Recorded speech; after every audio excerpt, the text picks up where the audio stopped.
मानागाव हे उत्तराखंडमधील चमोली जिल्ह्यात बद्रीनाथ मंदिराच्या उत्तरेस सुमारे 3 किलोमीटर अंतरावर वसलेले आहे।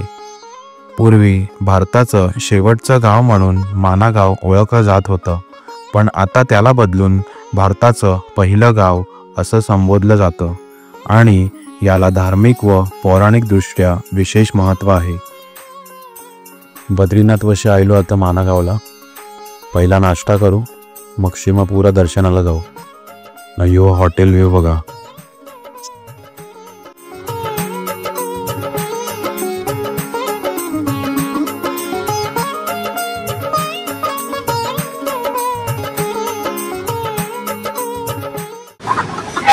जायच्या आधी मोमोज पार्टी।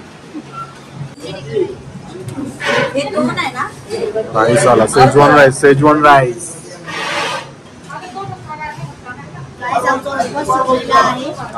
आमचा उपवास सुटलेला आहे कारण की आम्हाला प्रवासात जमत नाही म्हणून आम्ही मोमोज खातो।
मानागावात असलेली व्यास गुफा फार प्रसिद्ध आहे।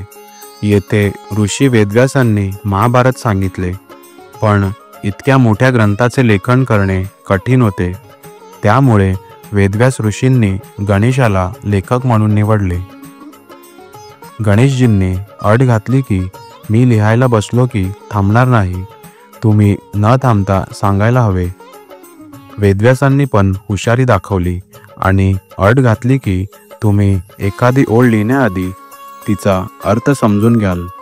अशा प्रकारे लिहिताना मध्येच गणेशांच्या पेनाला शाई नसे, म्हणून त्यांनी आपला दात तोडून लेखणीसारखा वापरला। त्यामुळे त्यांना एकदंत असे नाव मिळाले। म्हणून ही गुफा आजही महाभारताच्या जन्मस्थळ म्हणून पूजली जाते।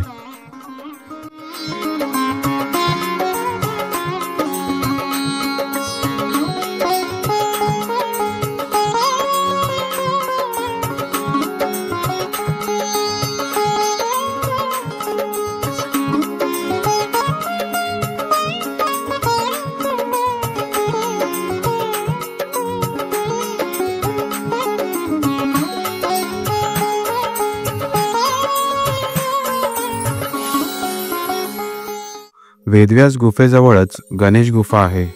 असे मानले जाते की वेदव्यास ऋषींनी सांगितलेले महाभारत गणेशांनी इथे बसून लिहिले। या गुफेत आजही शांततेचा वेगळा आध्यात्मिक भाव जाणवतो।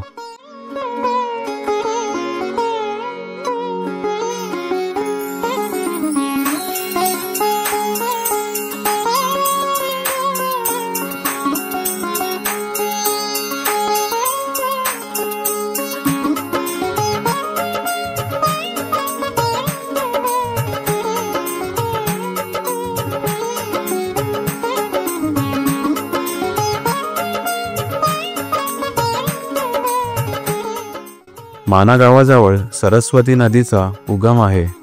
येथे नदीला खूपच कमी अंतरानंतरच अलकनंदेत विलीन व्हावे लागते, पण तिचा आवाज आणि वेग इतका प्रखर आहे की लोक म्हणतात सरस्वती अजूनही वेदांचा नाद करते, म्हणूनच तिला वेद ज्ञानाची देवी मानली जाते।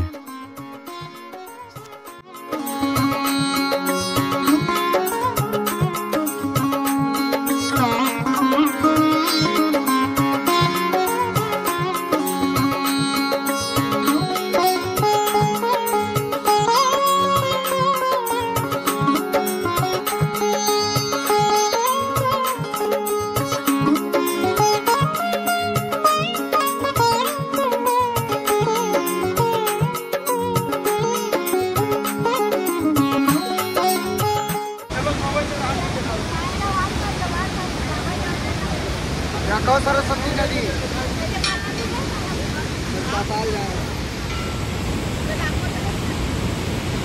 माना गावातून वाहणाऱ्या वेगवान सरस्वती नदीवर मोठा दगड ठेवून पूल बनवण्याची कथा महाभारत काळाशी जोडली आहे.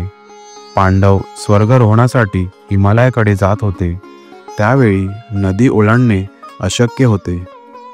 भीमाने प्रचंड मोठा दगड उचलून नदीवर ठेवला आणि पूल तयार केला. तोच दगड आजही भीमपूल म्हणून ओळखला जातो. पांडवांचा स्वर्गारोहण मार्ग. महाभारत युद्धानंतर पांडवांनी आपलं राज्य सोडून हिमालयाकडे प्रस्थान केले. त्यांनी माना गावातून स्वर्गारोहणाची यात्रा सुरू केली. भीमपूल ओलांडून ते पुढे गेले आणि हिमालयातील दुर्गम पर्वतांमधून त्यांचा प्रवास झाला. फक्त युधिष्ठिर आपल्या कुत्र्यासह स्वर्गात पोहोचला अशी श्रद्धा आहे. त्यामुळे माना गाव पांडवांच्या अखेरच्या यात्रेशी थेट जोडले गेले आहे.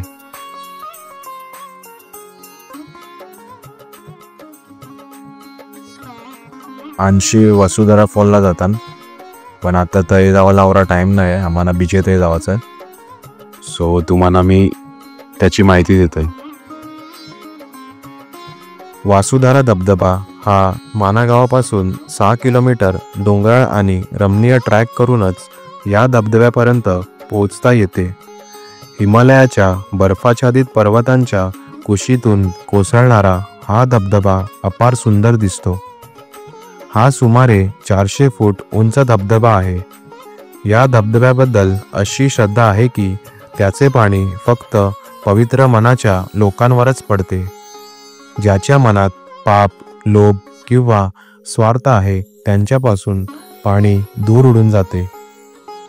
पौराणिक कथेनुसार महाभारताच्या युद्धानंतर पांडवांनी स्वर्गारोहणाच्या मार्गावर जाताना याच ठिकाणी विश्रांती घेतली व तप केले होते.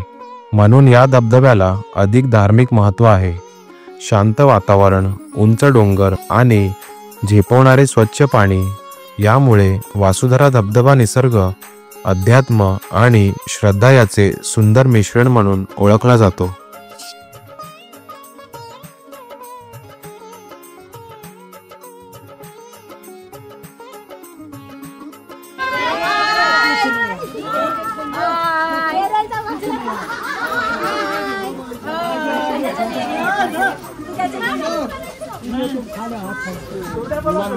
दो भाई साइड में दो।